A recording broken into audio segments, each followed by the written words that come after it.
बिहार के जहानाबाद से एक बहुत ही टेरेबल इंसिडेंट सामने आई। एक 24 साल के युवक ने अपने सिस्टर इन लॉ का सिर ही धड़ से अलग कर दिया एक छोटी सी बात के लिए। दरअसल उसके सिस्टर इन लॉ ने उसे खाना देने में थोड़ा वक्त लगा दिया, जिसके कारण क्रोधित होकर उसने अपने सिस्टर इन लॉ का गला ही काट डाला। खैर, पुलिस ने उस एक्यूज को गिरफ्तार कर लिया है, लेकिन इस केस में एक बहुत ही बड़ी क्लू हाथ लगी है, और वो ये कि वो एक्यूज एक ड्रग एडिक्ट था। तो क्या इस किलिंग के पीछे ड्रग एडिक्शन मेन कारण हो सकता है? आइए समझने की कोशिश करते हैं न्यूरो साइंस की मदद से। दरअसल हमारे ह्यूमन ब्रेन में 86 बिलियन से ज्यादा न्यूरॉन्स होते हैं।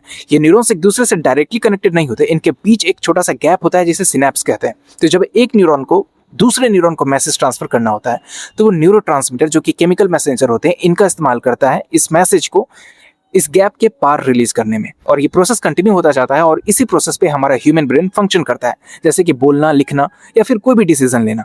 अब नॉर्मली होता क्या है कि जब हम कोई अच्छा काम करते हैं, जैसे कोई नया स्किल सीखना, टेस्टी खाना खाना, वर्कआउट करना या कोई अचीवमेंट हासिल करना, तो हमारा ब्रेन डोपामिन रिलीज करता है। ये डोपामिन एक ऐसा हार्मोन होता है जो हमें बेटर फील कराता है। इसे गुड फील गुड हार्मोन कहते हैं। लेकिन ड्रग इस पूरे सिस्टम को ही हाईजैक कर लेता है। ड्रग एक साथ बॉडी में इतना ज्यादा डोपामिन रिलीज करता है जितना नॉर्मली कभी पॉसिबल ही नहीं है, और यही कारण होता है कि ब्रेन को ये सबसे ज्यादा रिवॉर्डिंग चीज लगने लगता है। लेकिन जब ये ड्रग ब्रेन को हेविली इंपैक्ट करने लगता है, तो ब्रेन खुद को प्रोटेक्ट करने के लिए डोपामिन इफेक्ट को रिड्यूस कर देता है, जिसका नतीजा ये होता है कि वो चीजें जो हम नॉर्मल लोगों को रिलैक्स फील कराती हैं, वो एक ड्रग एडिक्ट के लिए कुछ फील ही नहीं कराती।